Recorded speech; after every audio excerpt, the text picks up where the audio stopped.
अब आगे देखते हैं उत्तर प्रदेश के बारे में। यूपी, सब लोग नक्शा खोलेंगे यूपी, उत्तर प्रदेश के बारे में। उत्तर प्रदेश उम्मीदों का शहर, बहुत तेजी से डेवलप करता रहा ये शहर। उत्तर प्रदेश के बारे में देखिए उत्तर प्रदेश में आप अगर ध्यान से समझेंगे तो भौगोलिक रूप से बहुत कुछ नहीं है पढ़ने को, क्योंकि उत्तराखंड जब अलग हो गया तो पर्वतीय क्षेत्र तो अलग ही हो गया, तो भौगोलिक दृष्टि से ये बहुत कुछ नहीं है यहाँ भौगोलिक दृष्टि से। लेकिन राजनीतिक और औद्योगिक दृष्टि से यहाँ बहुत बड़ा एरिया है। भारत का सबसे बड़ा जनसंख्या की दृष्टि से अगर कोई राज्य है तो वह है आपका उत्तर प्रदेश। ठीक है, इसमें इतने शहर हैं, इतने शहर, सबसे ज़्यादा मेट्रो सिटी बड़े शहर यहीं उत्तर प्रदेश में। इसे हम 4 भौगोलिक क्षेत्रों में बांटते हैं, राजनीतिक क्षेत्रों में 4। इस एरिया को हम कहते हैं पूर्वांचल। ये एरिया जो बिहार से सटता है इसे कहते हैं पूर्वांचल। पूर्वांचल की भाषा कल्चर भी बिहार से बड़ी मैच करती है। ये हो गया बिहार और ये हो गया पूर्वांचल। आप ये देखिएगा ना तो बिहार का ये वाला एरिया भी कंप्लीट बिहार से मैच नहीं करेगा और यूपी का ये एरिया भी कंप्लीट यूपी से मैच नहीं करेगा। इन दोनों में एक मिक्सअप कल्चर होता है, मिक्सअप कल्चर। ठीक है, तो ये एरिया जो होता है ये पूर्वांचल कहलाता है। पूर्वांचल का एरिया पिछड़ा एरिया में गिना जाता है, बहुत ज़्यादा डेवलपमेंट है नहीं गिना जाता है, क्योंकि यह खेती, बनारस और गोरखपुर 2 बड़े शहर हैं पूर्वांचल में। बनारस यानी वाराणसी और पूर्वांचल। ये नीचे का एरिया ना बुंदेलखंड कहा जाता है, ये सूखाग्रस्त है। ये नीचे का एरिया बुंदेलखंड कहते हैं, मध्य प्रदेश से सट के, ये सूखाग्रस्त है। उत्तर प्रदेश खोलिए, समझिए अब ध्यान से फटाफट। बुंदेलखंड का जो एरिया है यह सूखाग्रस्त होता है, यहाँ पर ज़्यादा बारिश नहीं होती है, सूखाग्रस्त है, यहाँ जल की एक बहुत बड़ी समस्या है। बीचों बीच का एरिया अवध कहलाता है। ये एरिया जो है अवध कहलाएगा। अवध, लखनऊ का पुराना नाम था अवध। होली खेले अवध रघुवीर आया अवध में, होली खेले रघुवीर आया अवध में, होली खेले रघुवीर आ रहा है ना होली, बोलो होली है, बहुत जल्दी आ रहा है होली। होली खेले रघुवीर आया, तो बीच का एरिया क्या हो जाता है अवध। समझ में आ गया अवध। यह एरिया कहलाता है रुहेलखंड, ऊपर का एरिया कहलाता है रुहेलखंड। तो यूपी का ये एरिया क्या कहला गया, रुहेलखंड। रुहेलखंड कौन सा एरिया हो गया, रुहेलखंड। आगे बढ़े तो उत्तर प्रदेश को हम राजनीतिक रूप से 4 भागों में बांट देते हैं, 4 भागों में बांट देते हैं। आप बताइए, पूर्वांचल ये हो गया, B for Bundelkhand, A for Awadh, R for Rohilkhand. Rohilkhand इतने एरिया में हम इसे बांट के पढ़ लेते हैं, इतने एरियाज में हम इसे क्या करते हैं, बांट कर पढ़ लेते हैं। ठीक है, इतने एरिया में जब हम बांट के पढ़ लेते हैं इसे, तो अब एक काम कीजिए, हम लोग चारों एरिया तो एक ही बार में नहीं देखेंगे।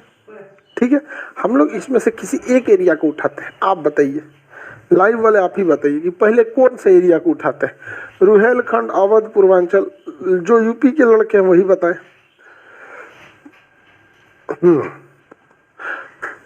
पूर्वांचल से, अच्छा, ज्यादा बिहार वाले लोग पूर्वांचल को प्रिफर कर रहे हैं। रुहेलखंड, देखिए हम आपको बता देते हैं इस साइड से रुहेलखंड से। ये सबको ऐसा लगता है सर इसका पूरा बतिया मानिए जाएंगे, तब खुश होकर बोलता है, लेकिन हम भी मान लेते हैं आपका। रुहेलखंड से बताना चालू कर देते हैं। कहाँ से, रुहेलखंड से, क्योंकि इस एरिया को आप पढ़ते हुए आए हैं अभी तक, रुहेलखंड का। तो आप अपने नक्शा में सबसे ऊपर में देखिएगा, सबसे ऊपर में आपको मिलेगा सहारनपुर। यूपी का सबसे ऊपर का एरिया देखिएगा, सहारनपुर मिलेगा। देखिए लोग फटाफट, नहीं मिला।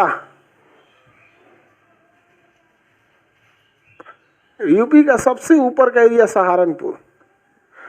सहारनपुर, उसमें एक जगह मिलेगा देवबंद। सहारनपुर में क्या मिलेगा, देवबंद। सहारनपुर में एक जगह मिलेगा देवबंद, सहारनपुर में मिलेगा देवबंद। ये एक मुस्लिम मदरसा के लिए फेमस जगह है। देवबंद इस्लामिक परंपरा में एक शाखा है, जैसे शिया, सुन्नी, बरेलवी, अहले हदीस, वहाबी, समानियाजी, वैसे देवबंदी। तो इसमें कई सारी शाखाएं हैं, जिसमें एक सबसे प्रमुख शाखा कौन सा है? देवबंद। कौन सी शाखा है? देवबंद शाखा है। देवबंद कहाँ पे है? सहारनपुर में। देवबंद कहाँ है? सहारनपुर में। मदरसा है सबसे बड़ा यहाँ पे सहारनपुर में, ये मदरसा है।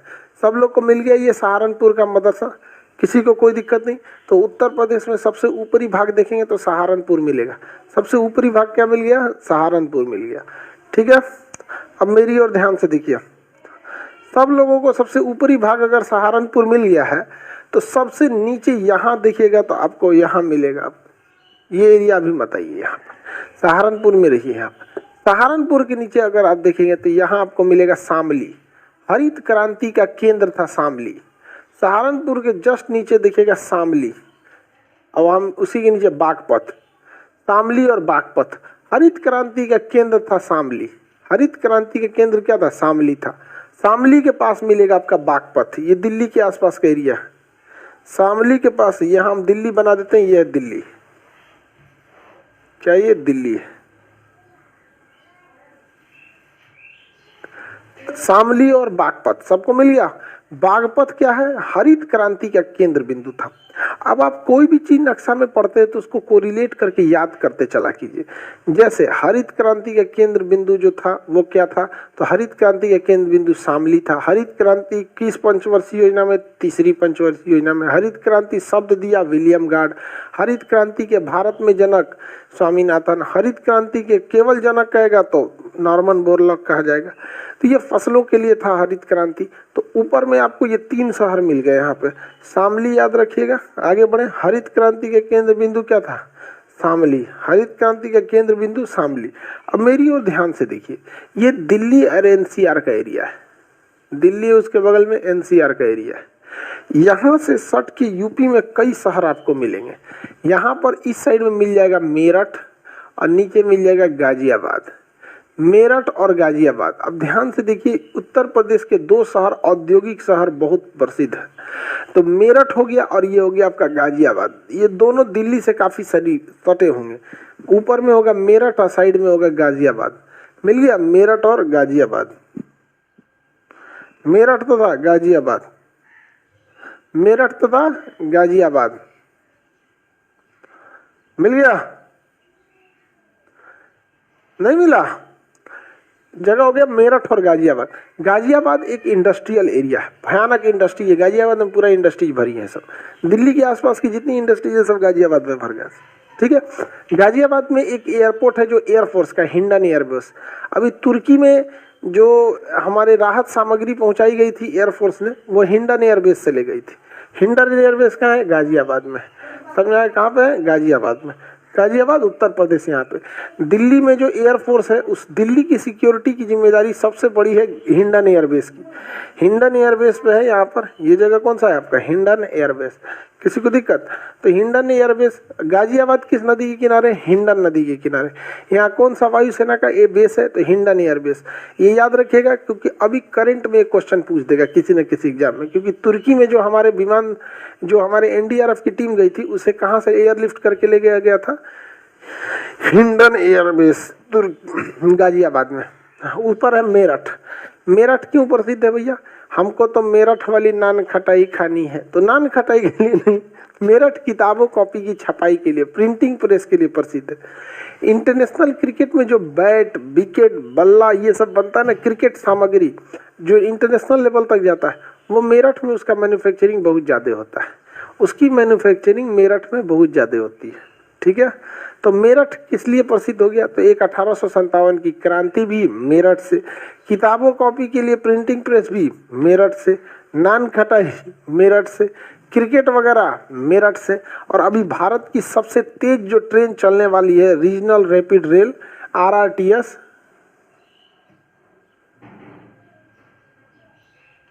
क्यों ऐसे हो गया भैया? हिल गया? हाँ, regional rapid rail RRTS transport system, RRTS, ये सबसे तेज चलेगी अभी आप RRTS का प्रयोग, रीजनल रैपिड रेल ट्रांसपोर्ट। ये क्या है, 160 किलोमीटर की स्पीड से चलेगी, 160 किलोमीटर प्रति घंटा की रफ्तार से चलेगी। ये बहुत फास्ट चलेगी, आधा घंटा में दिल्ली से मेरठ छोड़ देगी आपको। तो ये अभी दिल्ली और मेरठ के बीच चलने वाली है। तो मेरठ आपको अच्छे से याद रखना है। 1857 की क्रांति की शुरुआत कहाँ से हुई? मेरठ से हुई थी। 1857 की क्रांति मेरठ से हुई थी। ठीक है, इतना एरिया आप लोग को समझ में आ रहा है। आप मेरठ के ऊपर अगर पढ़िएगा तो आपको मिलेगा मुरादाबाद। देखिए ध्यान से, मुरादाबाद, रामपुर। मेरठ के ऊपर पढ़िएगा मुरादाबाद और रामपुर, दो शहर मिलेंगे अगल बगल में। मुरादाबाद, रामपुर, मुरादाबाद, रामपुर, एक पास मिलेंगे सब दो शहर, मुरादाबाद और रामपुर। ये सब हम किस एरिया को देख रहे हैं? ये पश्चिम प्रदेश का एरिया देख रहे हैं। पश्चिम प्रदेश अभी 4 भाग में बांटे थे ना, रुहेलखंड का एरिया। तो अभी हम लोग रुहेलखंड में हैं, हम लोग किसमें है? रुहेलखंड में है। तो यहाँ पर आपका मुरादाबाद और रामपुर मिलेगा। पीतल उद्योग के लिए मुरादाबाद फेमस है। पीतल के बर्तन, पीतल के गिलास, पीतल उद्योग के लिए मुरादाबाद फेमस है। पीतल उद्योग के लिए मुरादाबाद फेमस है। समझ में आ गया कि नहीं?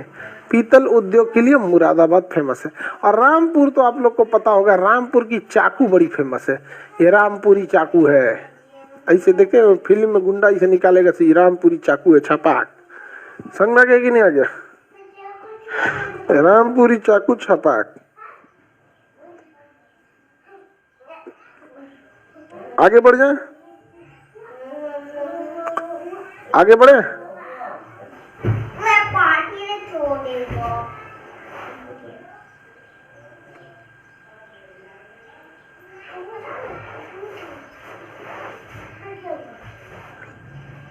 ये ऊपर वाला कौन सा जगह है? रामपुर। और ये वाला जगह कौन सा है? मुरादाबाद।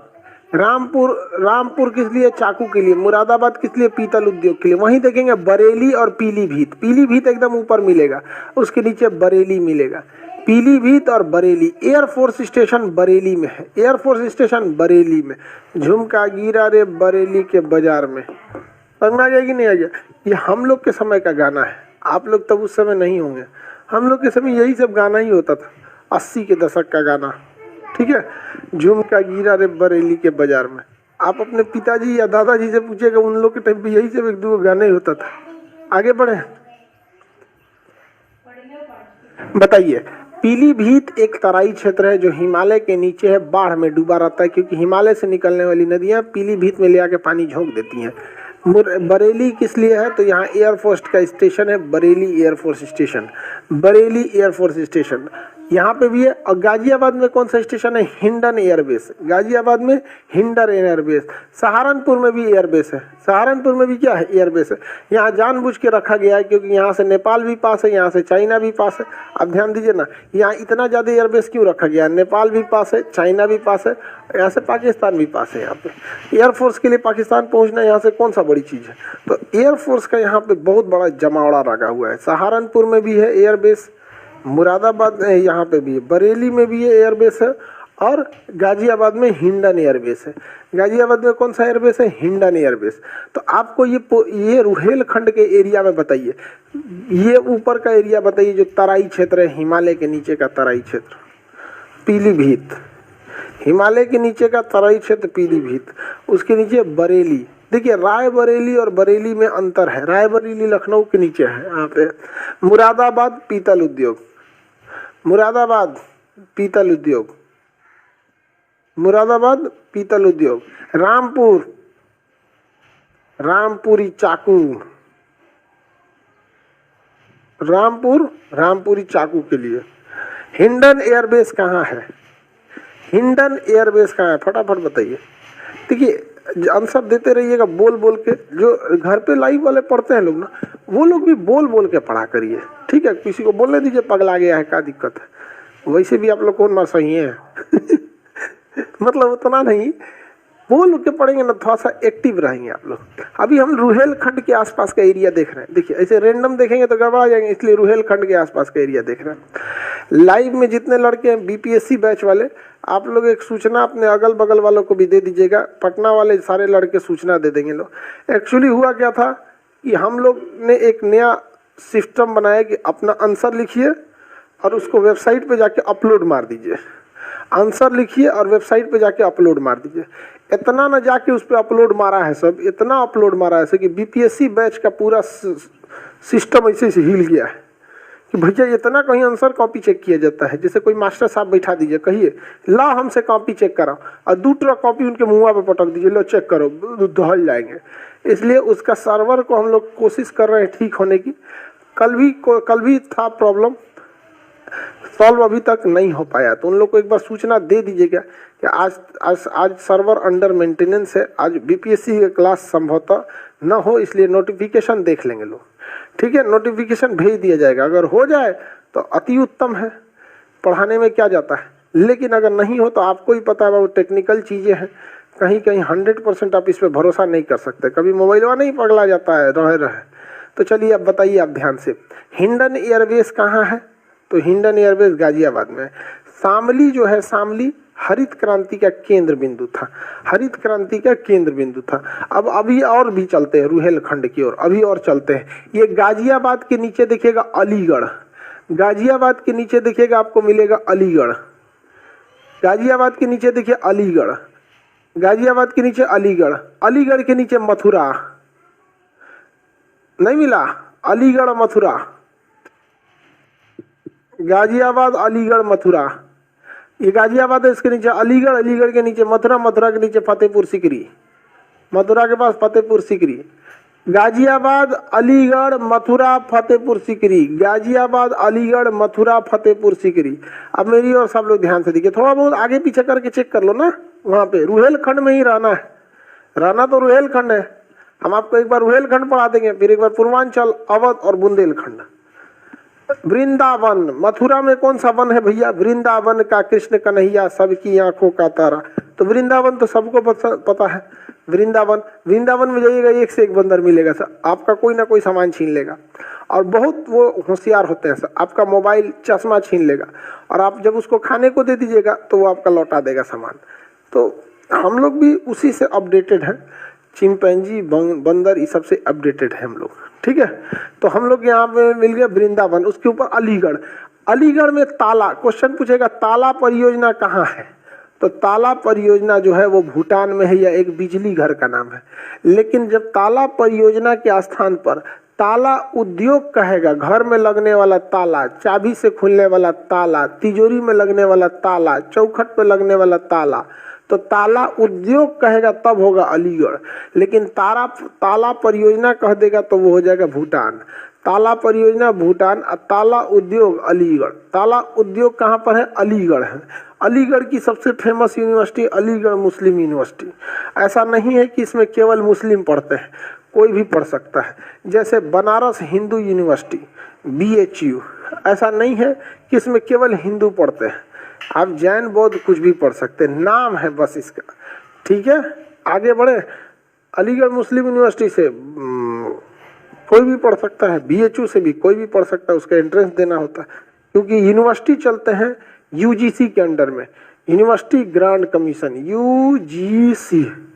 UGC। इससे हम लोग जाएंगे यूनिवर्सिटी का दर्जा मांगने ना तो भगा देगा हम लोग को, क्योंकि पता है कि अगर हम लोग को इसने यूनिवर्सिटी का दर्जा दिया तो इनने जितनी यूनिवर्सिटी है सबकी बदनामी चालू हो जाएगी। अरे कौन सी किया रे, देखो ये लोग कैसे कैसे आके कितना जल्दी चेंज करके रख दिया। समझ में आ गया नहीं आ गया? आगे बढ़े तो अलीगढ़ मुस्लिम यूनिवर्सिटी। फतेहपुर सीकरी एकदम कोना में मिलेगा। अकबर ने राजधानी किसे बनाया था? फतेहपुर सीकरी को। अकबर ने राजधानी किसे बनाया था? फतेहपुर सीकरी को। अकबर ने राजधानी बनाया फतेहपुर सीकरी को, फतेहपुर सीकरी को। लेकिन बाद में वहाँ पानी की समस्या आने लगी, राजधानी दिल्ली ही सूटेबल हुआ, वापस आ गया राजधानी दिल्ली। तो फतेहपुर सीकरी ये एरिया हो गया फतेहपुर सीकरी। पीछे में जाएंगे तो आपको मिल जाएगा मथुरा, उसके पीछे आगरा। मथुरा और आगरा, अब ध्यान से समझिए। मथुरा में तो वृंदावन है, मथुरा में एक तेल शोधन कारखाना भी है जिससे पेट्रोलियम साफ किया जाता है, जैसे बिहार के बरौनी में। तो मथुरा में एक तेल शोधन कारखाना भी है, मथुरा में तेल शोधन कारखाना भी है। आगरा पेठा उद्योग के लिए प्रसिद्ध है, ताजमहल प्रसिद्ध है, आगरा का पागल खाना पूरी दुनिया में प्रसिद्ध है। आप में किसी को ऑनलाइन बुकिंग कराना है तो बोलिए, हम करा देते हैं। आगरा के पागल खाना में जो बेड नंबर बोलिएगा वो बेड दिला देते हैं आपको। ठीक है, आपका मन, आप जो भी कहिए हम आपका वहाँ इंतजाम करा देते हैं। बांध के रहना चाहते हैं बांध के रखवा देते हैं, हाथ गोड़ बनवाना चाहते हैं आप कहते हैं नहीं गोड़ खोलवा दीजिएगा हाथ बनवा दीजिएगा, सब व्यवस्था। तो आप में से अगर किसी को जाना है कहाँ पर, आगरा के पागल खाना में, तो बोलिए हम कंसल्ट कराते हैं। हालांकि आगरा में ताजमहल है, लोग जाते हैं ताजमहल देखने और ताजमहल के खोपड़िया पे फोटो खिंचवाता है सही से। ये तो जहरीला ताजमहल बन गया जी। मान लिया जाए कि ये ताजमहल है, मान लिया जाए कि ये ताजमहल है, ऐसे ऐसे फोटो खिंचवाएगा सब ऐसे। नटंकी एगो एगो ने से लड़का होने से एगो लड़की ऐसे फोटो खिंचवाएगा। तो ये सब आजकल का फैशन है। यहाँ पे समझ में आ गया, ताजमहल देखने जाएगा। तो आगरा में क्या चीज़ है, ताजमहल है। पेठा मुरब्बा जिसे बोलते हैं वो आगरा का प्रसिद्ध है पेठा। और आपका यहाँ पर मथुरा में तेल शोधन कारखाना और वृंदावन फतेहपुर सीकरी राजधानी। आगरा के जस्ट पीछे देखिएगा आपको मिलेगा फिरोजाबाद। आगरा के जस्ट पीछे देखिए आपको मिलेगा फिरोजाबाद, फिरोजाबाद जगह मिलेगा फिरोजाबाद। आगरा और मथुरा के पीछे ये जगह मिल गया फिरोजाबाद। देखिए ध्यान से, फिरोजाबाद, फिरोजाबाद आगरा के जस्ट बगल में मिल गया फिरोजाबाद। अरे फिरोजाबाद मिट गया, ओ माय गॉड, अब वापस भी नहीं आएगा जा। अरे ये तो गड़बड़ हो गया जी। ले घुसिया गया पूरा नक्शा, सब जगह ये मिट रहा है। इसे कोई आत्मा आत्मा तो नहीं घुस गया इसमें। मंजूलिका, ये मथुरा, अलीगढ़, मथुरा, और ये हो गया आपका फतेहपुर सीकरी। ये आपका हो जाएगा जगह आपका फिरोजाबाद। कितने लोग बता सकते हैं फिरोजाबाद किस लिए प्रसिद्ध है? चूड़ी उद्योग के लिए।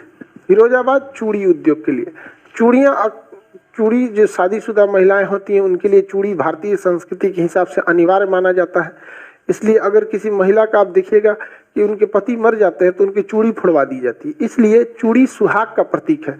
इसीलिए मुरादाबाद, इसको फिरोजाबाद शहर को सुहाग नगरी कहते हैं। क्या कहेंगे? सुहाग नगरी। तो वो शादीशुदा महिलाओं के लिए चूड़ी जरूरी होता है। तो चूड़ी तो कोई भी पहन लेता है, लेकिन शादी उदी होने के बाद जिनके पति नहीं रहते उनके लिए पता, फिल्मों में देखिएगा ना, चूड़ी उड़ी फड़वा देता है। आगे बढ़ जाए, चलिए ध्यान से देखते हैं, किसी को दिक्कत नहीं। तो ये जगह हो गया आपका कौन सा जगह, फिरोजाबाद। कौन सा जगह? फिरोजाबाद। जगह का नाम फिरोजाबाद। तो फिरोजाबाद जो है वो सुहाग नगरी के लिए प्रसिद्ध है। उसके नीचे अगर आप देखेंगे तो झांसी मिलेगा। ये जगह कौन सा हो गया? झांसी। खूब लड़ी मर्दानी वो तो झांसी वाली रानी थी। तो ये नीचे का जगह आप देखेंगे ध्यान से तो यहाँ मिलेगा आपको झांसी। इस नक्शा में देखिए यहाँ मिल जाएगा झांसी।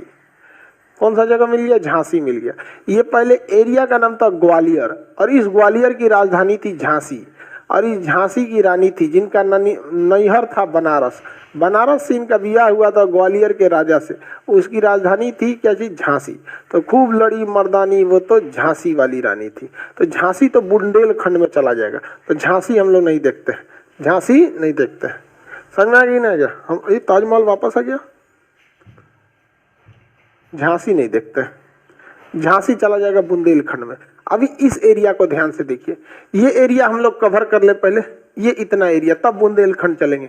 रुहेलखंड कवर हो गया। अब हम जिसको जहां जहां जगह बोलते हैं वहां वहां पहुंचिए, एक बार में पहुंचना है। You have to go within 1 minute. बोलिए, पहुंचिए फटाक से आप मुरादाबाद, फटाक से पहुंचिए मुरादाबाद, जल्दी से जल्दी मुरादाबाद, जल्दी से जल्दी मुरादाबाद पहुंचिए जल्दी।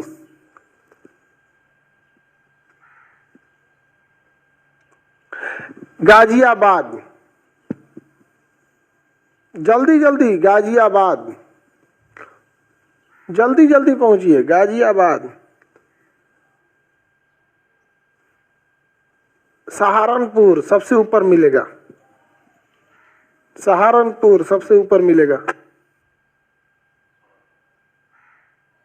सहारनपुर सबसे,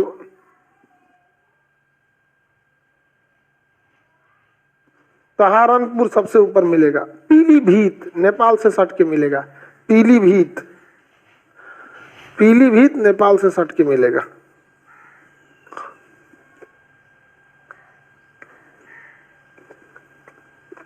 पीलीभीत किससे सट के मिलेगा? नेपाल से। चले,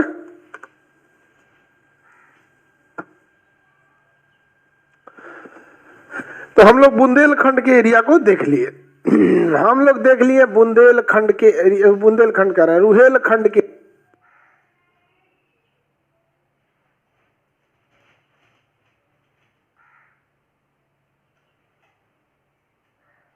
एरिया को देख लिए।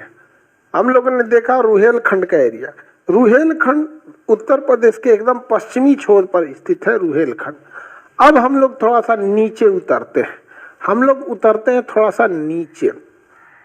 नीचे में देखिएगा यहाँ झांसी मिलेगा मध्य प्रदेश से सट के, झांसी मिलेगा मध्य प्रदेश से सट के।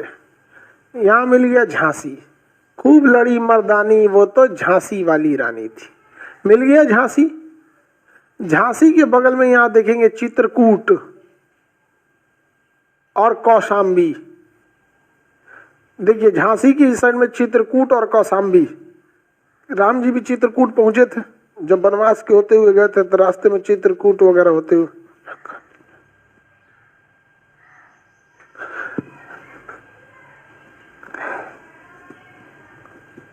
आगे बढ़े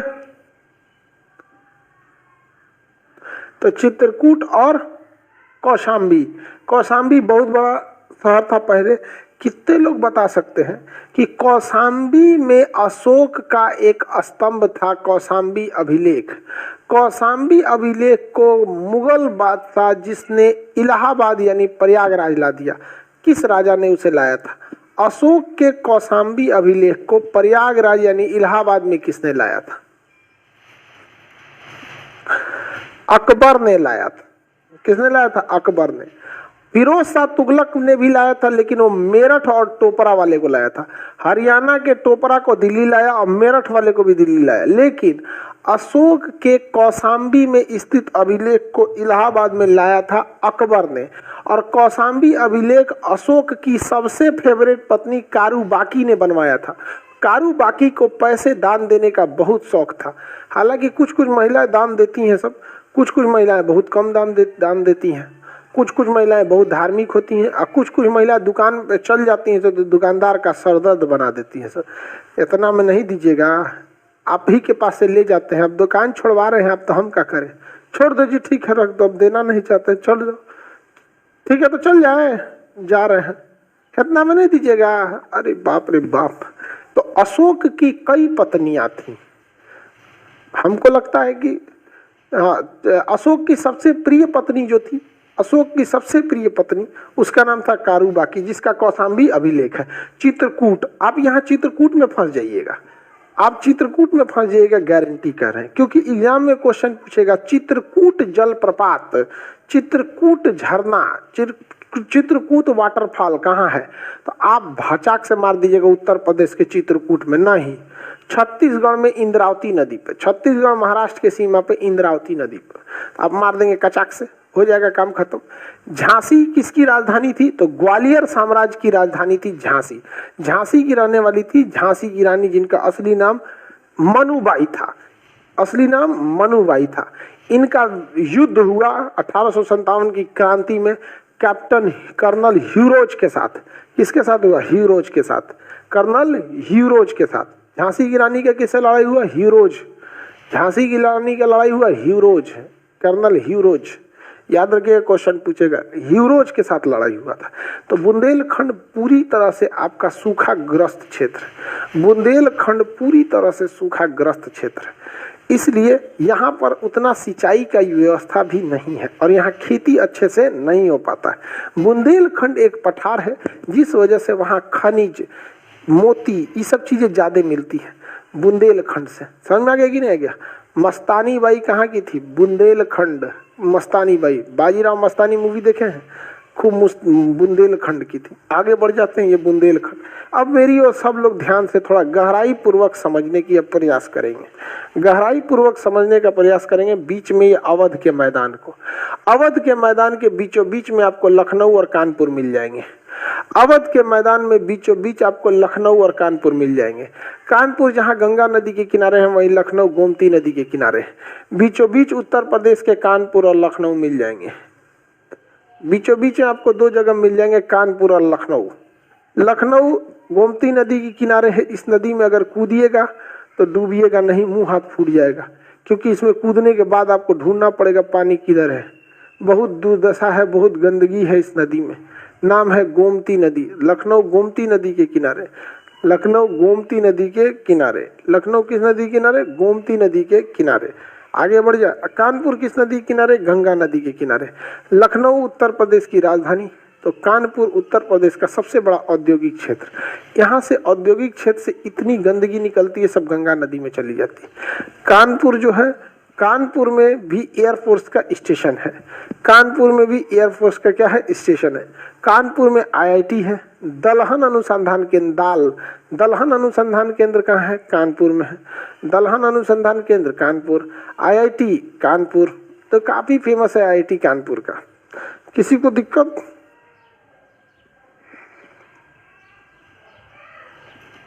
किसी को कोई दिक्कत है? अगर किसी को कोई दिक्कत ना है, अगर किसी को कोई भी दिक्कत ना है तो आगे बढ़े। लखनऊ का पुराना नाम अवध। लखनऊ उत्तर प्रदेश की राजधानी।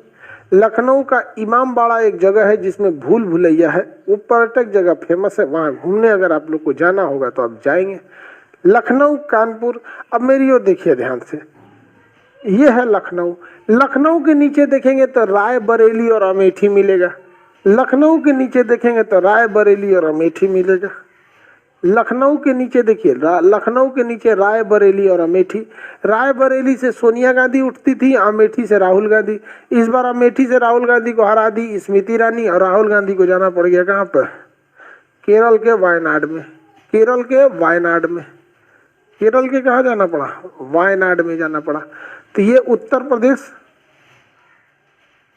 ये जगह कौन सा हो गया? उत्तर प्रदेश की राजधानी लखनऊ। उसके नीचे आपको क्या जगह मिल जाएगा? रायबरेली और अमेठी। रायबरेली और अमेठी, ध्यान से देखिए। अगर हम इसे लखनऊ मान ले तो लखनऊ के नीचे दो शहर, लखनऊ के नीचे दो शहर मिल जाएंगे। लखनऊ के नीचे दो शहर, रायबरेली, या चक्का बनता है मॉडर्न, ये क्या नाम है, मॉडर्न कोच फैक्ट्री, ये जो ट्रेन के डिब्बे बनते हैं मॉडर्न तरीके से, मॉडर्न कोच फैक्ट्री। बगल में अमेठी है। अमेठी में राइफल अनुसंधान, राइफल बनता है। अमेठी में क्या बनता है? राइफल। कानपुर में तो इंडस्ट्रीज की भरमार लगी हुई, पैरासूट फैक्ट्री कानपुर में है। बताइए, मॉडर्न कोच फैक्ट्री रायबरेली में, और हथियारों का फैक्ट्री, बंदूक बंदूक का कारखाना अमेठी, बंदूक वगैरह का कारखाना अमेठी में है। बंदूक का कारखाना अमेठी में, बंदूक वगैरह का कारखाना अमेठी में। ये जगह हो गया कानपुर। मेरी ओर ध्यान से देखिए, ये हो गया कानपुर।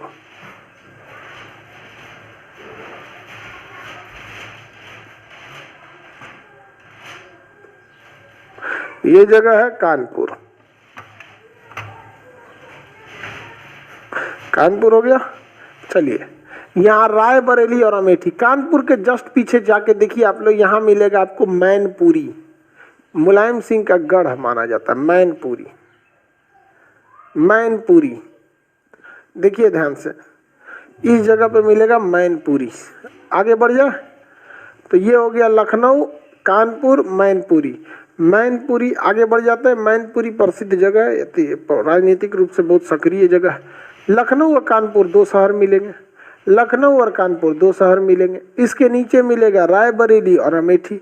रायबरेली से सोनिया गांधी उठती थी, अमेठी से राहुल गांधी। अमेठी से राहुल गांधी हार गए। अमेठी में क्या चीज़ है? तो ऑर्डिनेंस फैक्ट्री है, गोला बारूद का कारखाना है, बंदूक बनती है। रायबरेली में मॉडर्न कोच फैक्ट्री है। कानपुर में पैरासूट फैक्ट्री, इंडस्ट्रीज पूरे भरे पड़े हैं सब कानपुर में। तो हम लोग देखें ये रुहेलखंड का एरिया, हम लोग देखे ये रुहेलखंड का एरिया, साथ में हम लोगों ने ये नीचे का देखा बुंदेलखंड का एरिया, इसके अलावे हम लोगों ने देखा ये अवध का एरिया। कौन सा एरिया? अवध का। अब बच गया पूर्वांचल देखना, अब बच गया पूर्वांचल देखना। आप लोग फटाफट ध्यान से देखा कीजिए पूर्वांचल। अब हम जगह बोलेंगे, आपको वहां जाना होगा। फटाफट हम आपसे जगह बोलते हैं, पहुंचिए। लखनऊ, लखनऊ, फटाफट जगह बोलते हैं, पहुंचिए। लखनऊ, पहुंच गए? कानपुर, कानपुर, सहारनपुर,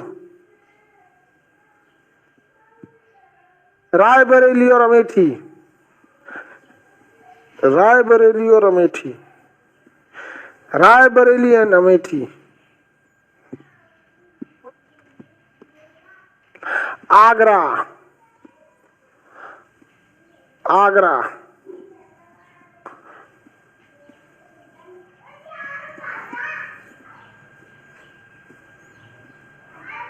पहुंच गया? सहारनपुर,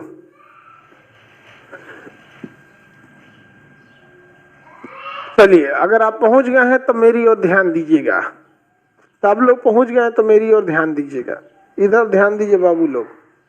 ये क्या क्या बन गया जी? अरे oh my God, what happened?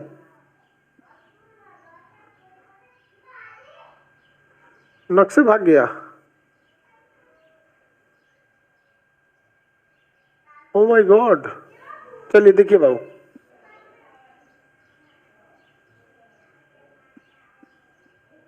ये एरिया हो गया लखनऊ और इसके बगल में हो गया कानपुर। नीचे अमेठी और रायबरेली देखें, उसके नीचे आपको मिलेगा प्रयागराज। इलाहाबाद पुराना नाम था, अभी प्रयागराज हो गया। इलाहाबाद और प्रयागराज, इलाहाबाद और प्रयागराज। इलाहाबाद का नया नाम क्या हो गया? प्रयागराज, प्रयागराज। इलाहाबाद यूनिवर्सिटी, जिसे कभी एक समय था आईएएस फैक्ट्री कहा जाता था, तो ये हो गया आपका प्रयागराज। क्या हो गया? प्रयागराज, प्रयागराज। समझ आ गया कि नहीं? गंगा यमुना सरस्वती का संगम प्रयागराज, गंगा यमुना सरस्वती का संगम प्रयागराज, गंगा यमुना सरस्वती का संगम प्रयागराज।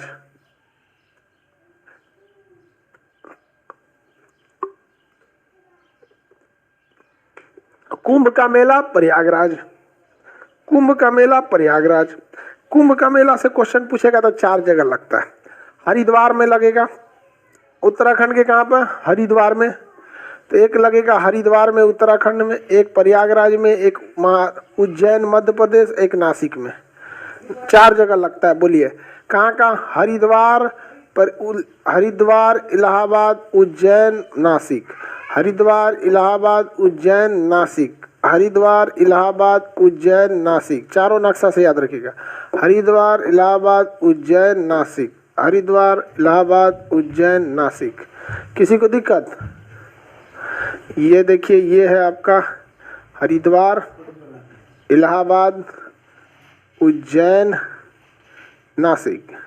हरिद्वार, इलाहाबाद, उज्जैन, नासिक। हरिद्वार, इलाहाबाद, उज्जैन, नासिक।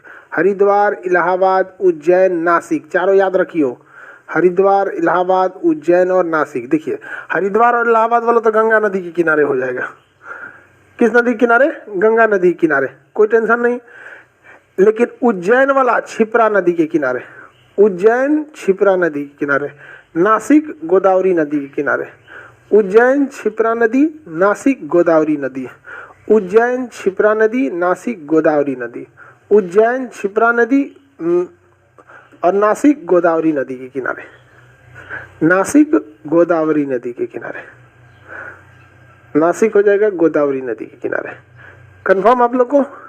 किसी को कोई दिक्कत नहीं? तो ये 4 जगहों पे लगता है आपका कुंभ का मेला। प्रयागराज, इलाहाबाद यूनिवर्सिटी है यहाँ पर।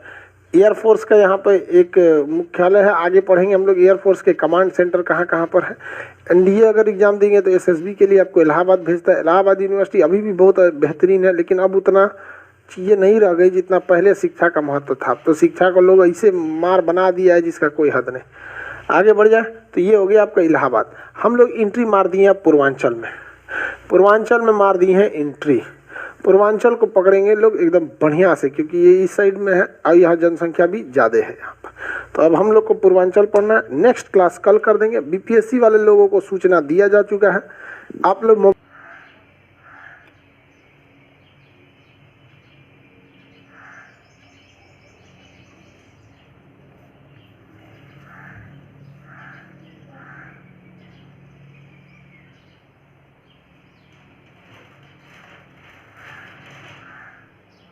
तो गड़बड़ हो गया यहाँ पे बफरिंग के चक्कर में।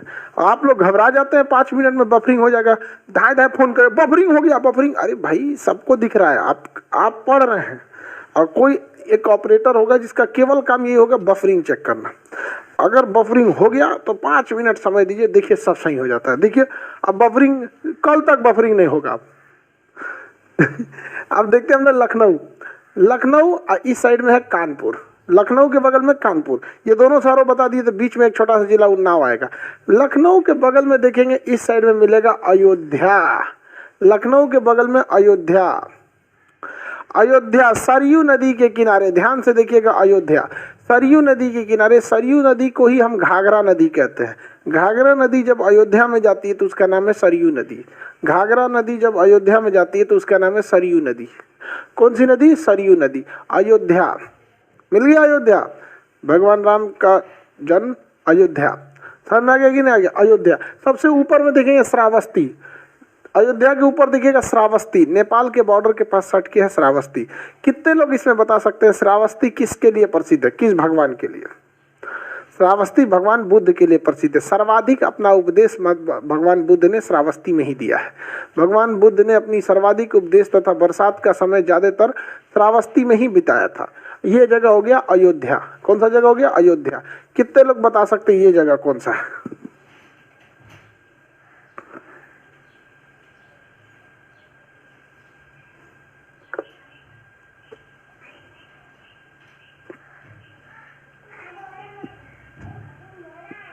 झांसी, ग्वालियर की राजधानी झांसी। चलिए अब इस साइड में आके देखते हैं लोग। ये तो हो गया आपका श्रावस्ती। उत्तर प्रदेश का एक ये एरिया नीचे धंसा हुआ है, इसमें झांसी मिलेगा। एक ये एरिया आपको धंसा हुआ है, यहाँ आप देखिएगा तो आपको मिलेगा रेणुकूट, रिहंद बांध परियोजना मिलेगा और रेणुकूट मिलेगा। देखिए ध्यान से नीचे में रेणुकूट या रिहंद बांध परियोजना, रेणुकूट और रिहंद बांध परियोजना एकदम छोटा सा एकदम नीचे धंसा हुआ एरिया मिलेगा रेणुकूट। कौन सा जगह? रेणुकूट। अल्मुनियम उद्योग के लिए प्रसिद्ध रेणुकूट यहाँ रिहंद नदी पर बनाया गया है रिहंद बांध परियोजना। रिहंद नदी पर बनाया गया है रिहंद बांध परियोजना। यह एरिया पूरी तरह पहाड़ों के लिए प्रसिद्ध है। यहाँ रॉबर्ट्सगंज जगह है, ओबरा जगह, ये सब पत्थरों के लिए प्रसिद्ध है। उत्तर प्रदेश में ज्यादातर पत्थर इसी जगह से निकाले जाते हैं, जो घर मकान में जो पत्थर लगाए जाते हैं, रॉबर्ट्सगंज वगैरह के यहाँ से। इसके ऊपर में देखेंगे यहाँ मिलेगा वाराणसी, सारनाथ, मुगल सराय। वाराणसी, सारनाथ, मुगल सराय। मुगल सराय का नाम बदल के हो गया दीनदयाल उपाध्याय जंक्शन, दीनदयाल उपाध्याय। मुगल सराय का नाम बदल के हो गया दीनदयाल उपाध्याय। मुगल सराय का नाम बदल के हो गया दीनदयाल उपाध्याय। मुगल सराय का नाम बदल के हो गया दीनदयाल उपाध्याय। यहाँ पे 3 एक ही पास में शहर मिलेंगे, 3 बड़े शहर एक पास मिलेंगे आपको यहाँ पर। ये बनारस से सट की जगह, ये बक्सर के पास, इधर झांकेंगे तो बक्सर दिख जाएगा।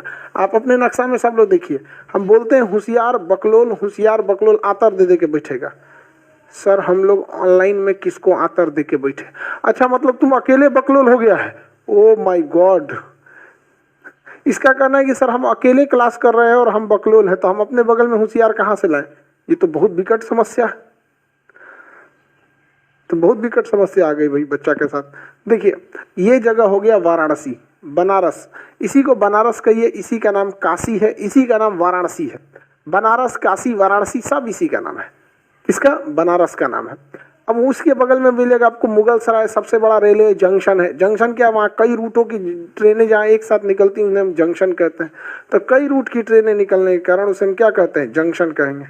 कई रूट की ट्रेनें एक साथ निकलने के कारण जंक्शन कहा जाता है। कई रूट की ट्रेनें एक साथ निकलने के कारण उसे हम जंक्शन कहते हैं। क्या कहते हैं बाबू?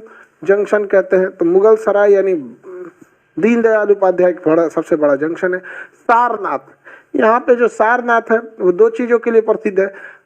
अशोक का सारनाथ में जो स्तंभ मिला है वही हमारा राष्ट्रीय चिन्ह है, सारनाथ स्तंभ। उसके नीचे लिखा है सत्यमेव जयते, सत्यमेव जयते। और सारनाथ में ही भगवान बुद्ध ने, सारनाथ में ही भगवान बुद्ध ने अपना पहला उपदेश दिया था। ज्ञान की प्राप्ति गया में हुई और सारनाथ में ही उपदेश दिया था। और महात्मा बुद्ध ने सबकी भलाई के लिए नहीं बात कही, उन्होंने कहा है बहुजन सुखाए, बहुत सारे लोग सुख रहे, बहुजन हिताय, बहुत सारे लोगों का भला कीजिए। उन्होंने कभी ये नहीं कहा कि सब खुश रहे, क्योंकि आप सबको खुश रख ही नहीं सकते, ये इम्पॉसिबल है। दुनिया तो बहुत बड़ी है, आप कभी देखिएगा रिश्तेदार में शादी ब्याह होगी, 50-100 गो आएगा, सब कोनो कहेगा खाना ठीक नहीं था, व्यवस्था नहीं था, ये दुल्हन सांवर है जी, दहेज ठीक नहीं दिया रे चोट्टा कहेगा। तुमको क्या मतलब है, जिसका दहेज ब्याह हो रहा है उसको समझने दो ना। आके नौटंकी करके देखेंगे आप, एक से एक आता है ऐसा नौटंकी वाला। तो आप सबको सुख नहीं रख सकते हैं, इसलिए बहुजन सुखाए बहुजन हिताय, बहुत सारे लोगों का भला कीजिए, बहुत सारे लोग खुश रहेंगे। सब लोगों का भला करेंगे, सब लोग कभी खुश नहीं रह सकते। समझ में आया कि नहीं गया? बहुजन सुखाय बहुजन हिताय, ये परंपरा रही है भारत की। बहुत तेज थे महात्मा बुद्ध, व्यक्ति दिमाग उनके पास बहुत ज्यादा था, उनको तो ज्ञान की प्राप्ति हो गई थी। आप लोग भी देखिएगा, आपके साथ अगर कोई कितना भी अच्छा किया है, आप उसका ध्यान नहीं रखेंगे, जहाँ गड़बड़ होगा तुरंत आप उसको चढ़ जाएंगे। समझ में आया कि नहीं आ गया? तो सारे लोग ऐसे नहीं होते, सारे लोग ऐसे नहीं होंगे। हाँ, 5-10% होते हैं सब खखोरने वाले सब।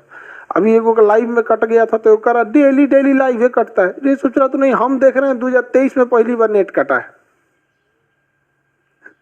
लगभग 6-7 महीना में फर्स्ट टाइम ऐसे नेट का इशू आया है, क्योंकि हम लोग ने डबल कनेक्शन ले रखा है। हो सकता है कोनो एगो को चूहा हुआ काटे, एगो लिख रहा हमेशा तो यही हो, सोच रहा तो नहीं तुम्हारा हमेशा कहाँ से हो रहा है। आगे देखते हैं। तो ये हो गया आपका कौन सा चीज, बहुजन सुखाए बहुजन हिताय। महात्मा बुद्ध ने पहला उपदेश दिया था सारनाथ में। यहाँ जगह है काशी, काशी का नाम वाराणसी, बनारस का ही नाम बनारस, बनारसी कहिए जो भी कहिए। यहाँ बनारस का तो सबसे फेमस यूनिवर्सिटी है BHU, बनारस हिंदू यूनिवर्सिटी। अलीगढ़ का क्या फेमस है, अलीगढ़ मुस्लिम यूनिवर्सिटी BHU। बनारस की साड़ी बहुत फेमस है, बनारसी साड़ी, बनारसी साड़ी, साड़ी जो होता है बनारसी साड़ी, उसको धुलाई 400-500 रुपया लगता है। सोचिए साड़ी कितना महंगा होगा। और अच्छा, महिलाएं बनारसी साड़ी रेगुलर नहीं पहनती हैं, कभी कभी पहनती है। अब उसका भी जमाना चल गया। अब तो मतलब अभी भारतीय महिला लोगों को ना, मतलब उनको इज्जत चाहिए भारत वाला, और कपड़ा पहनेंगी लंदन वाला, तो लंदन में भी इज्जत जैसा लंदन में मिलता है वैसा मिलने वाला होगा। तो अगर आप भारतीय संस्कृति को रखिए तो भारतीय संस्कृति की तरह सम्मान पाइएगा। समझ में आ गया कि नहीं? उनको देखिए, बनारसी साड़ी काफ़ी हैवी होता है तो उसको पहनना बड़ा मुश्किल होता है, लेकिन जितनी डिसेंटिसिटी या फिर जो मतलब वो भारतीय संस्कृति में रहता है वो कभी नहीं रहेगा। कौन इन्हें हाफ पैंट पहन के घूमेंगे और कोई बगल में बढ़िया बनारसी साड़ी पहन के कोई महिला खड़ी, ऑटोमेटिक लोगों को लगेगा मैडम को अधिकारी है क्या, कोई मतलब बहुत बड़ा अफसर है क्या, और क्या देखा नचनिया होगी कहीं की। तो भारत की संस्कृति पहले से बहुत अच्छी है, मतलब शुरुआत से ही अच्छी रही है, लेकिन हम लोग अपनी संस्कृति को धूमिल करते जा रहे हैं। हम लोग क्या करते जा रहे हैं, धूमिल करते जा रहे हैं। आगे देखते हैं। तो बनारस का तो BHU फेमस हो गया, साड़ी फेमस है, ये पान, बनारस का पान, खाई के पान बनारस वाला, खुल जाए बंद अकल का ताला। ये गाना सुने होंगे, बनारस का पान, बनारसी साड़ी, बनारस का पान। बनारस अपनी तंग छोटी गलियों के लिए बड़ी फेमस है। बनारस में छोटी छोटी गलियां बहुत मिलेंगी। बनारस का एक जगह है दाल मंडी, वहाँ ना मतलब सेम वो पटना का खेतान मार्केट है, और दिल्ली का सरोजनी, मतलब छोटी छोटी चीज़ें बड़ी ज़्यादा वहाँ मिलती है, और सस्ते सामान मिलते हैं, कपड़े श्रृंगार ये सब के सामान बड़ा वहाँ मिल जाता है, कॉस्मेटिक वगैरह चीज़ें बनारस अपने घाट के लिए प्रसिद्ध है। वहाँ पे घाट है जहाँ आरती वगैरह होती है, बनारस की आरती सबसे प्रसिद्ध है। पूरी दुनिया में सबसे बेहतरीन आरती आपको बनारस में देखने को मिलती है। मोदी जी का संसदीय क्षेत्र बनारस है। संसदीय क्षेत्र क्या है, बनारस है, बनारस से ही वो चुनाव लड़ते हैं। बनारस का एक सबसे प्रसिद्ध घाट है दशाश्वमेध घाट, जहाँ पे बहुत भव्य पूजा अर्चना होती है। बाबा विश्वनाथ, काशी विश्वनाथ मंदिर, काशी विश्वनाथ, विश्वनाथ मंदिर, विश्वनाथ का मंदिर का है, भगवान विश्वनाथ का 2 मंदिर है बनारस में। एक बीएचयू कैंपस में है, तो वो आधुनिक डिजाइन से बनाया गया है, लेकिन पूजा पाठ जो सबसे भव्य तरीके से होता है वो नदी के किनारे दशाश्वमेध घाट के पास जाएंगे, वहाँ मिलेगा आपको काशी विश्वनाथ मंदिर। तो वहाँ पे प्रसिद्ध हो गया। वहाँ पे बनारस में एक और मंदिर मस्जिद को लेकर अभी देखिए एक नया आप न्यूज में सुनते होंगे, ज्ञानवापी मस्जिद। कहाँ पे? बनारस में। ये सब चीज़ों को ऐसे सुनिए, बस आपको ज़्यादा ही कंट्रोवर्सी में पड़िएगा, आपका दिमाग डाइवर्ट हो जाएगा। न्यूज देखना किसका, आज के समय न्यूज डिबेट देखना किसका काम है? खाली बैठल है, कोई काम धाम नहीं। न्यूज से आप परहेज कीजिए। हाँ, न्यूज में क्या हो रहा है वो समझिए, क्या घटना हो रहा है वो घटना को समझिए, लेकिन जो कम बुद्धि वाले को टीवी पे लाके ज्ञान बंटवाया जा रहा है, इन कम बुद्धि वालों से बचिए। जहाँ कम बुद्धि वाले आपस में डिस्कस करते हैं, आप देखिएगा वो जवाब देने से ज़्यादा एक दूसरे की बातों को काटने पे ध्यान देते हैं। अच्छा तुम ऐसे बोला, तुम्हारे दादा के समय कैसे होता था, तुम्हारे सरकार में कैसे होता था, ये तुम्हारा तुमरी के चक्कर में छोड़ दीजिएगा। याद रखिएगा, आपका स्वास्थ्य आपके काम आएगा, आपके द्वारा अर्जित धन आपके काम आएगा और आपकी शिक्षा काम आएगी। बाकी कोई सरकार आए, कोई सरकार जाए, आपको बहुत ज़्यादा चेंजिंग देखने को नहीं मिलेगा। देश बदलना चाहते हैं, पहले खुद को बदलिए, ठीक है? क्योंकि आप ही जब बदलते हैं तो आप सक्सेस होते हैं, तो आपके सक्सेस के पैसे से टैक्स लिया जाता है और वो टैक्स के पैसा धन देश के पास जाता है, उससे देश के पास मॉडर्नाइजेशन की पावर आती है। तो देश बदलने की शुरुआत आपके अपने घर से होती है। तो बनारस का एक दशाश्वमेध घाट है, वहाँ पर बहुत प्रसिद्ध। बनारस का सबसे ज़्यादा एक मतलब आप कहिए तो मतलब आप जाएंगे मार्मिक हो जाएंगे वहाँ पे। मणिकर्णिका घाट, वहाँ चिता कभी शांत नहीं होती है। मणिकर्णिका घाट को कहा जाता है 365 दिन 24 घंटा वहाँ लाशें मिलेंगे आपको। 365 दिन वहाँ पे आपको चिता जलती हुई मिलेगी हमेशा। दशाश्वमेध मणिकर्णिका घाट, आपको कभी फुर्सत मिले तो जाइएगा मणिकर्णिका घाट में। कम से कम वहाँ पे ना आपको 10-20 ट्रक एक्स्ट्रा लकड़ी मिलेगा वहाँ पे, क्योंकि पता इतनी खपत है यहाँ पे, इतनी खपत है। तो वहाँ मणिकर्णिका घाट पे जाएंगे तो आपको सांसारिक जीवन लगेगा कि बाप रे बाप, यहीं आना है लोगों को। ये शरीर जो कभी बढ़िया बढ़िया कपड़ों में लिपटा था, 4 व्हीलर से चलते गए, एसी वाले में घर में रहते थे, लिफ्ट लगी रहती थी, आज इसी मणिकर्णिका घाट पे आइए। आपको शमशान, कब्रिस्तान, इस सब जगह पे एक बार जाइएगा तो आपको अपनी हैसियत समझ में आती है कि बहुत कमाल, ये आओ एक बार यहाँ देखते हैं। कफन का कोई ब्रांड नहीं होता है। तो मणिकर्णिका घाट जाइए कीजिए, कभी वक्त मिले। जैसे आप में से बहुत सारे लड़के हैं, तो माँ बाप अब इतना पैसे आप लोगों को लिमिटेड देते हैं, लेकिन आप लोग का कभी एग्ज़ाम होता है तो किसी का एग्ज़ाम सेंटर दिया बनारस, तो एग्ज़ाम दे के लौट नहीं आना है, क्योंकि ट्रांसपोर्टेशन में तो कॉस्ट उतना ही रहेगा, 100-200 और खर्चा कर देना है। स्टूडेंट लाइफ तो बड़ी आराम से बीत जाती है। स्टेशन पे प्लेटफॉर्म पे 10-20 रुपये का प्लास्टिक खरीदना है, चिमकीली, और सो जाना है कहीं पे भी। हम लोग स्टेशन में वैसे ही सो जाते हैं। जनरल बॉगी में घुस गए हम लोग, लटक के जनरल बॉगी में इतना आदमी घुसा रहता था जिसका कोई हद नहीं। स्लीपर में हम लोग घुसते थे तो गेटवे तक रहते थे, अंदरवा जाने का हिम्मत नहीं होता था। अरे सोचो पकड़ लेगा घर वाला, अलग सुनाएगा, तो फटानी चढ़ा ले तो स्लीपर में घूमने का। तो ऐसी जगहों पे जाइएगा, थोड़ा सा नॉलेज भी बढ़ता है। अर्थात तो घुमकड़ी जिज्ञासा, ज़्यादा घूमने से जिज्ञासा भी बढ़ती है। समझ में आ गया कि नहीं आ गया? तो मणिकर्णिका घाट कहाँ पर? बनारस में। तो बनारस ये एरिया बिहार से सट के है, बनारस का, बनारस वाराणसी का ये एरिया बनारस से सट के। समझ में आ गया कि नहीं आ गया? Banaras Hindu university BHU। बनारस में एक जगह है मड़ुआडी। जैसे आपके शहर में कोई जगह होगा तो वहाँ पर ना डीजल इंजन कारखाना है, डीजल लोकोमोटिव। तो डीजल लोकोमोटिव बनारस में है। एग्जैक्ट जगह का नाम है मड़ुआडी स्टेशन। तो इतना कौन ध्यान रखता है मड़ुआडी स्टेशन? किसी को पटना में कहिएगा मुसल्लापुर हाट, तो वहाँ खान सर, अरे सीधे बोलिए खान सर कहाँ? तो पटना। अब एकदम हमारे मोहल्ला में लाएंगे क्या मुसल्लापुर में? एक तो पटना में जानते हैं क्या करता है सब, किसी को सामान ऑर्डर करना रहता है हम लोग के मोहल्ला में लिख देगा खान सर। सब फ्लिपकार्ट, अमेजोन, ये वो सब ले आके हमारे ऑफिस के पास में खान सर के यहाँ आ गए हैं। अच्छा तो अब इधर से दाहिने मुड़िए, अरे वहीं पे बताओ यार, तुम लोग को कहीं पे भी जा खान, कभी कभी पिज़्ज़ा ले आके रख देगा। अब खा जाते हैं किसी दिन हम पिज़्ज़ा, किसी का भी हो। समझ में आ गया कि नहीं आ गया? आके ले जाता है सब, कुछ चीज़ ले आके रख देगा सब। आगे देखते हैं, ऑर्डर करते हैं लोग ना तो उसको आसान रहता है। मुसल्लापुर में कितनी गलियां हैं पता ही नहीं चलता है, कौन सी गली किधर, सीधे लिखता है खान सर गया, अब कोई पहुंचा देता है। अच्छा डिलीवरी बॉय को भी इजी होता है, सीधे ले आके पहुंचाएगा। अब अभी खा जाते हैं किसी दिन हम, फिर समझ में आता है इन लोग को। तो ये हो गया बनारस। बनारस की अपनी प्राचीन संस्कृति रही है। बनारस में जाएंगे, पूजा पाठ आपको बहुत होते हुए दिखेगा। बनारस में फूलों का बहुत बड़ा बाजार लगता है, जहाँ फूल बिकते हैं सब। बनारस में मिठाइयों का बहुत बड़ा बाजार लगता है, वहाँ मिठाइयों की वैरायटी आपको मिलेगी बहुत ज़्यादा। पटना में आएंगे, मिठाई की वैरायटी में कौन चीज़, सफ़ेद का रसगुल्ला रहेगा, उसको लंबा करेगा, चमचम गोल करेगा, रसगुल्ला बड़ा कर देगा, एटम बम पीला कर देगा, राजभोग। तो अरे ओकरे घींच तान करके रख ले होकर, अरे भैया कुछ आगे पीछे करो। वहाँ पे बनारस में आप जाएंगे तो वहाँ दूध से अलग अलग मिठाइयाँ वगैरह बड़ा बेहतरीन बनाई जाती है। लेकिन अगर आप जब बनारस जाएंगे और पटना को देखेंगे तो बहुत ज़्यादा ना आपका वो चेंज, मतलब जो बनावटी है वो, जैसे मोहल्ले का प्लानिंग, सड़कें गलियाँ एक जैसी आपको दिखेंगी, पतली गलियाँ मिलेंगी, बहुत ज़्यादा हाईली क्राउडेड एरिया मिलेगा। तो काफ़ी सिमिलरिटी दोनों में मिलेगी यहाँ पर आपको। पटना और दोनों प्राचीन शहर है, मगध काल से पटना भी है, मगध काल से पहले काशी भी है, बहुत समानताएं दोनों में मिलती है। अच्छा, यूपी बिहार के बॉर्डर पे होने की वजह से बनारस में भी यूपी का भी कल्चर देखने को मिलता है, बिहार का भी कल्चर देखने को मिलता है।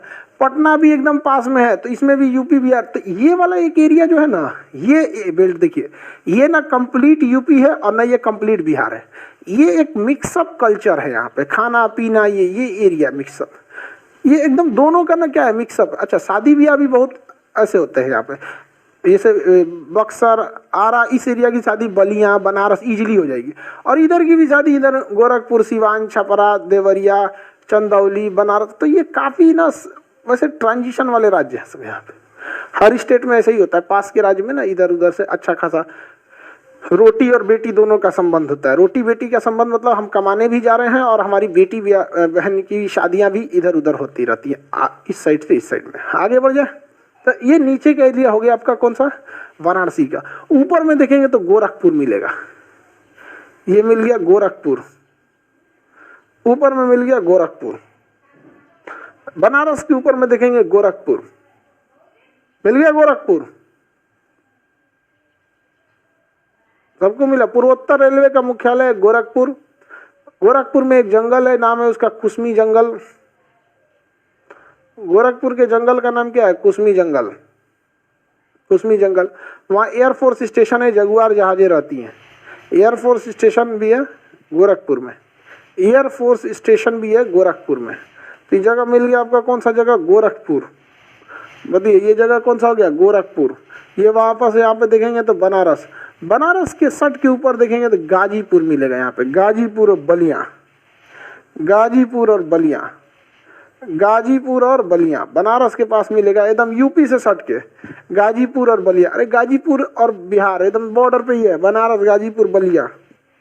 बलिया आज़ादी से पहले ही स्वतंत्र हो गया था। 1942 में भारत छोड़ो आंदोलन हुआ था ना, तो बलिया में चीतू पांडे ने कहा था हम आज़ाद हो गए, किसी को मन है तो आओ। आज़ादी, भारत आज़ाद हुआ 47 में, वो झंडा लहरा दिया 42 में। बलिया को बागियों का शहर कहा जाता है। मंगल पांडे बलिया के ही थे, ड्यूटी कर रहे थे कहाँ पे, तो वो अपना बैरकपुर छावनी, लेकिन थे कहाँ के, बलिया के ही, बागी बलिया कहा जाता है, बागी बलिया। 1942 में भारत छोड़ो आंदोलन हुआ, इन्होंने भी, बलिया वालों ने भी कहा आंदोलन होगा यहाँ पे, मार मार अंग्रेजों को, भारत का तिरंगा लहरा दिया। अंग्रेज आए सब, तो अंग्रेज का क्लर्क सिपाही चपरासी कलेक्टर होते सबको मार के भागा भागे यहाँ से, कहीं का आज़ादी में गुलाम बनाएंगे भागे यहाँ से। समानांतर सरकार का गठन हो गया था बलिया में। बलिया में अंग्रेजों के नियम को उखाड़ फेंका गया आज़ादी से पहले ही।